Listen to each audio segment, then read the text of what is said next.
أعوذ بالله من الشيطان الرجيم. بسم الله الرحمن الرحيم. الحمد لله حمدا يوافي نعمه ويكافئ مزيده، والصلاة والسلام على خير خلقه محمد وآله وأصحابه وأهل بيته أجمعين. أما بعد، السلام عليكم ورحمة الله وبركاته. ورونو دغه بحث نوم دی میرمنو ته د رسول الله صلی الله علیه و آله وسلم لارښوونې. په دغه بحث کې به ځینې هغه لارښوونې بیان کړل سي چې زموږ امام او پیشوا حضرت رسول الله صلی الله علیه و آله وسلم هر مسلمانې میرمنې ته د هغې د دنیا او آخرت د کامیابی او خوشحاله ژوند دپاره فرمایلی دي. لومړی په هغه حدیث شریف کې چې امام ترمذي او ابن ماجه یې د ام المؤمنین ام سلمه رضی الله تعالی عنها څخه روایتوي، وایي رسول الله صلی الله علیه و آله وسلم وفرمایل: أيما امرأة ماتت وزوجها عنها راض دخلت الجنة، رواه الترمذي وابن ماجه. یعنی هر مسلمانه ښځه چې مړه یا وفات سي او د دې میړه یا خاوند د دې څخه راضي وي، هغه ښځه جنت ته ننوتل. خوندو ومو لیده چې د رسول الله صلی الله علیه و آله وسلم په مبارک قول د هرې میرمنې دپاره د خاوند رضایت د جنت د ننوتلو دپاره شرط سو. نو کوشش وکړئ چې په بې ځایه غوښتنو او بې معنا خبرو خپل خاوند خواشینی او ناراضه نه کړئ. دوهم، په هغه حدیث شریف کې چې ابن حبان یې د ابو هریره رضی الله تعالی عنه څخه روایتوي او امام احمد یې د عبدالرحمن ابن عوف رضی الله تعالی عنه څخه روایتوي، وایي رسول الله صلی الله علیه و آله وسلم وفرمایل: إذا صلت المرأة خمسها وصامت شهرها وحفظت فرجها وأطاعت زوجها قيل لها ادخل الجنة من أي أبواب الجنة شئت، رواه ابن حبان وأحمد. يعني که ښځه خپل پنځه لمونځونه ادا کړي او د روژې د میاشتې روژه ونیسي او خپل فرج وساتي او د خپل میړه یا خاوند اطاعت وکړي، کله چې مړه سي نو دې ته وویل سي د جنت د هرې دروازې څخه چې ستا خوښه وي جنت ته ننوځه. واموریدل کومه ښځه یا میرمن چې د الهي فروضو لکه لمونځ، روژه، حج او زکات که یې مال درلودی تر ادا کولو وروسته خپل ځان د شیطانی او شهواني غوښتنو څخه وساتي او د خپل خاوند جائزې او روا غوښتنې او امرونه بېله جنجاله او بېله مخالفته قبول کړي، نو د دې تر مرګ وروسته دې ته وویل سي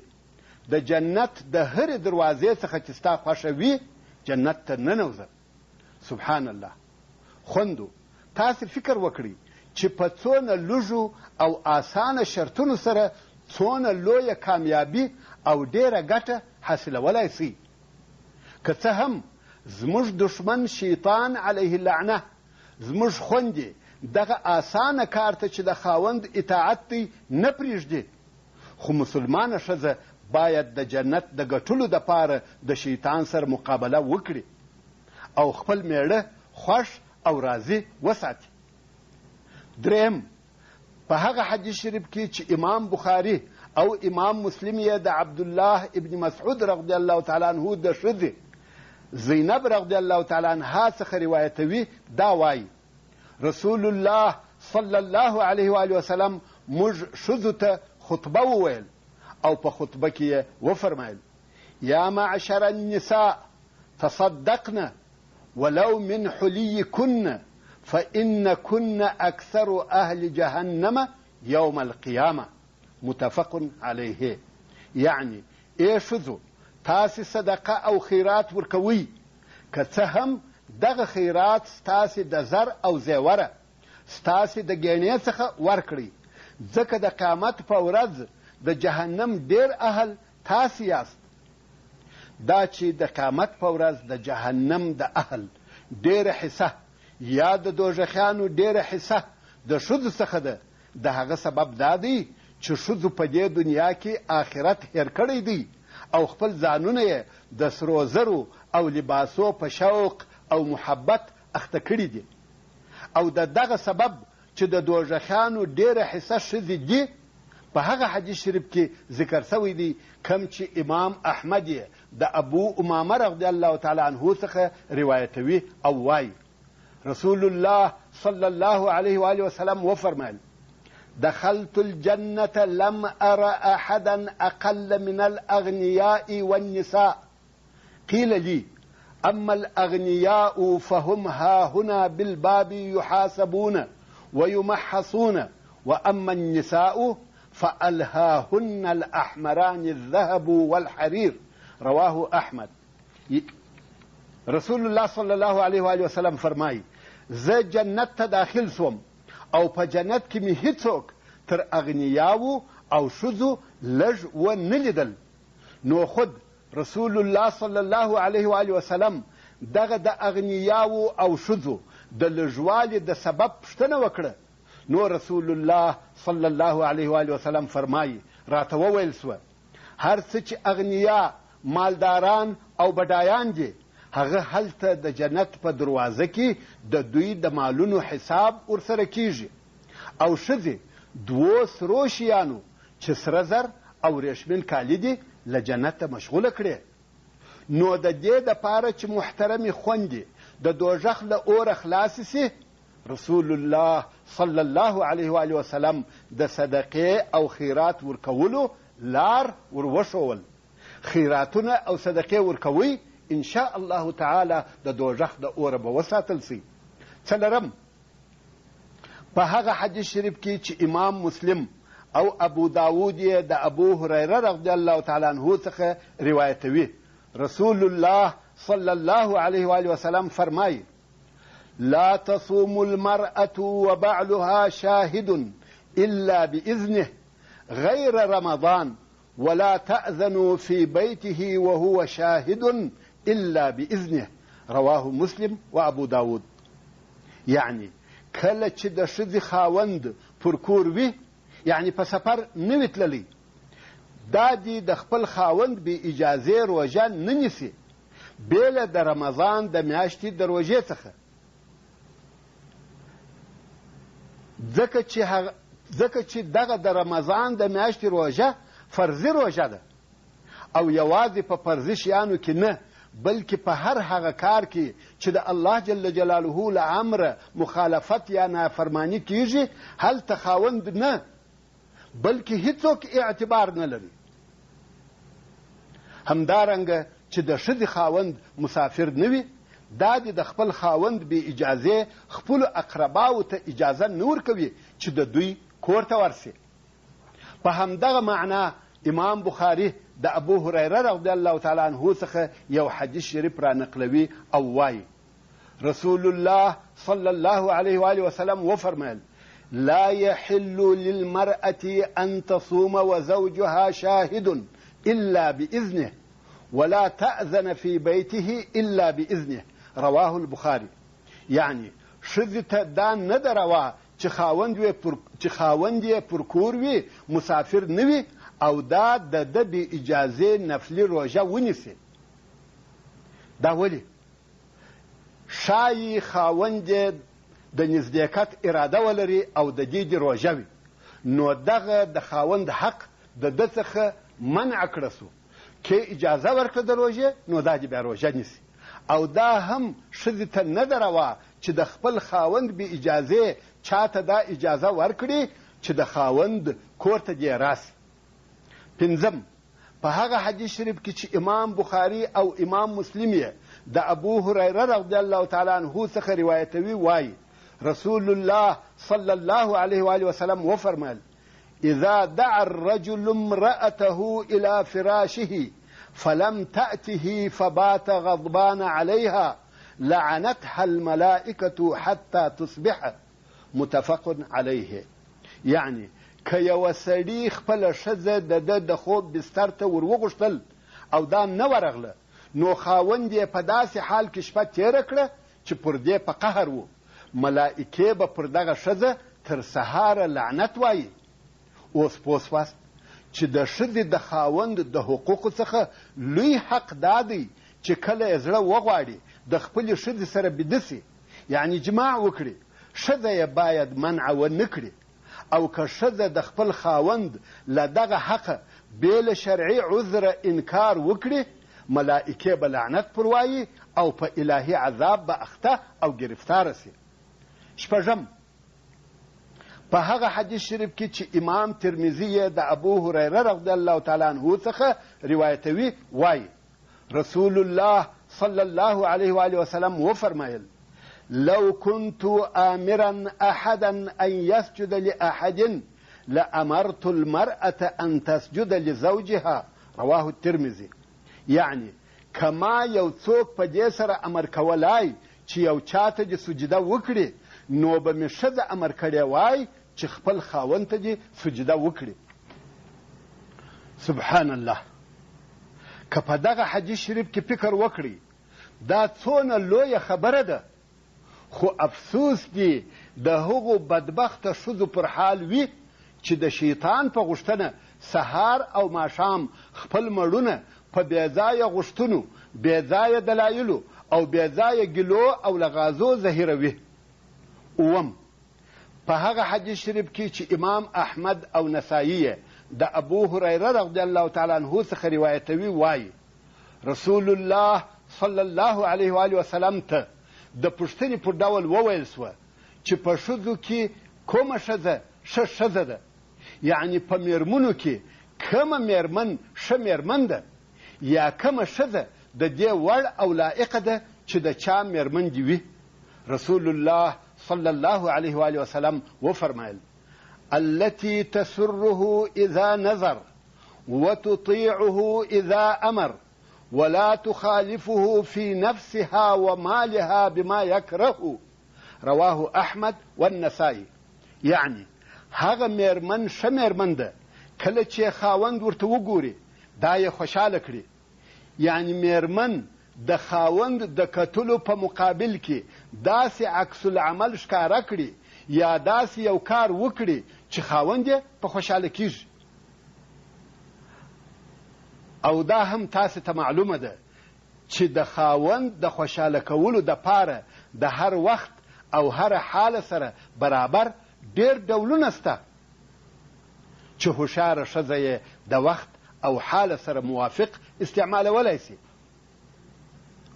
او هغه میرمن ښه میرمن ده چې کله یې خاوند په یوه کار سره امر کړي دا یې بې له مخالفته هغه امر پر ځای کړي. او هغه میرمن ښه میرمن ده چې د خپل خاوند سره په خپل ځان او خپل مال کې داسې مخالفت نه کوي چې د خاوند یې نه وي خوښ. اتم، په هغه حدیث شریف کې چې امام احمد، ابو داود او نسائي د ابو هریره رضی الله تعالی عنه څخه روایتوي وایي رسول الله صلی الله علیه و آله وسلم وفرمایل رحم الله رجلا قام من الليل فصلى ثم أيقظ امرأته فصلت فإن أبت نضح في وجهها الماء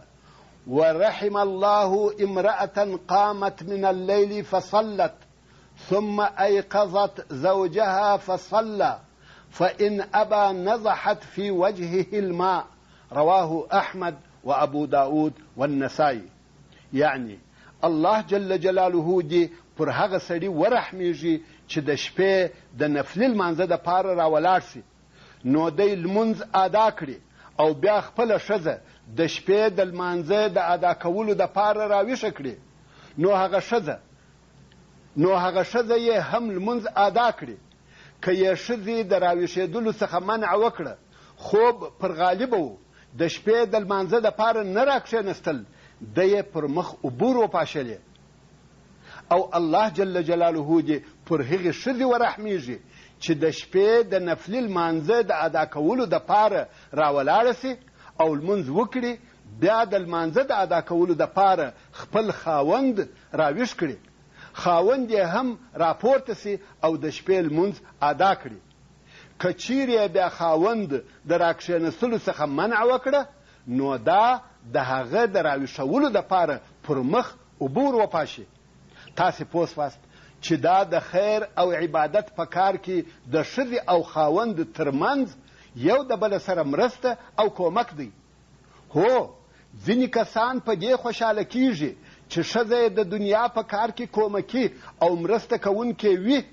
خو رسول الله صلی الله علیه و وسلم فرمایي هغه میرمن ښه میرمن ده چې د آخرت او عبادت په کار کې خاصتا د شپې د لمانځه د ادا کولو دپاره د خپل خاوند کومک کوونکی وي. نه هم په هغه حدیث شریف کې چې امام مسلم، نسائی او ابن ماجه یې د عبدالله ابن عمرو رضی الله تعالی عنهما څخه روایتوي، وایي رسول الله صلی الله علیه و وسلم وفرمایل الدنیا متاع وخیر متاع الدنیا المرأة الصالحة رواه مسلم و ابن ماجه. یعنی د دنیوي ژوند سامان د نفع، لذت او خوند اخیستلو دپاره دی، او په دنیا کې تر ټولو ښه خوندور شی صالحه او نیک عمله ښځه ده. نو هر هغه څوک چې د ژوند ملګری یې صالحه ښځه وي، هغه نیکمرغه او بختور انسان دی. او که ښځه صالحه نه وه، د هغه دپاره د ده کور دوژخ دی. صالحه ښځه هغه ده چې د خپل خاوند کومک په څه شي کې کوي؟ په نیکو کارو کې، په ښو کارو کې، په تقوا او پرهیزګاري کې. خپل خاوند د ښه کار د کولو څخه نه راګرځوي. لسم، په هغه حدیث شریف کې چې امام ترمذي، ابن ماجه او امام احمد یې د معاذ ابن جبل رضی الله تعالی عنه څخه روایتوي، وایي رسول الله صلی الله علیه و وسلم وفرمایل لا تؤذي امرأة زوجها في الدنيا إلا قالت زوجته من الحور العين لا تؤذيه قاتلك الله فإنما هو عندك دخيل يوشك أن يفارقك إلينا رواه الترمذي وابن ماجه وأحمد. يعني په دې دنیا کې هیڅ یوه ښځه خپل خاوند نه آزاروي مګر د دغه سړي هغه د جنت د حور العین زوجه یې. دغه د دنیا ښځې ته وایي الله دې تا ووژني، دی مه آزاروه، ځکه دی څو ورځې ستا سره میلمه دی، ژر د چې تا به پرېږدي او موږ ته به راسي. اوس پوه سواست چې مؤمن او مسلمان نارینه په جنت کې هم د حور العین څخه زوجې او میرمنې لري. نو کله چې د ده دغه د دنیا بد اخلاقه ښځه دلته په دنیا کې ظاهر کړي، هغه د جنت میرمن یې دغه د دنیا میرمنې ته وایي تا دې الله جل جلاله ووژني، مه یې ازاروه، دی څو ورځې ستا سره میلمه دی، ژر د چې تا به پرېږدي، یعنې د دنیا عمر به یې پای ته ورسېږي او موږ ته به راسي. مسلمانو خوندو، د دغو څو مبارکو احادیثو په بیانولو سره مې مقصد دا دی چې څونه مو په وسه پوره وي باید خپل خاوند د ده په اطاعت او امر منلو سره خوشحاله وساتئ. البته په هغو کارونو کې یې امر منئ چې د الله جل جلاله او رسول الله صلی الله علیه و وسلم د اوامرو مخالفت پکښې موجود نه وي، ځکه د خاوند په خوشحاله کولو سره به مو هم د دې دنیا ژوند خوږ او په خوشحالي سره تیر کړی وي او هم به مو د آخرت نعمتونه لاسته راوړي وي. خو هغه ښځې چې د قناعت او اطاعت پر ځای ناشکري او نافرمانی کوي، په خپله ژبه او په بې ځایه غوښتنو خپل خاوند آزاروي، یوازې دا نه چې کورنی ژوند به یې تریخ وي، بلکې د الله جل جلاله په غضب او لعنت به هم گرفتاره وي او په نتیجه کې به یې د هغه جنت نعمتونه هم د لاسه ورکړي وي چې دا د هغو نعمتو د لاسته راوړلو دپاره لمونځونه او وظیفې کوي، روژې نیسي او هر قسم نور عبادتونه کوي. وصلى الله تعالى على خير خلقه محمد وآله وأصحابه وأهل بيته أجمعين. والسلام عليكم ورحمة الله وبركاته.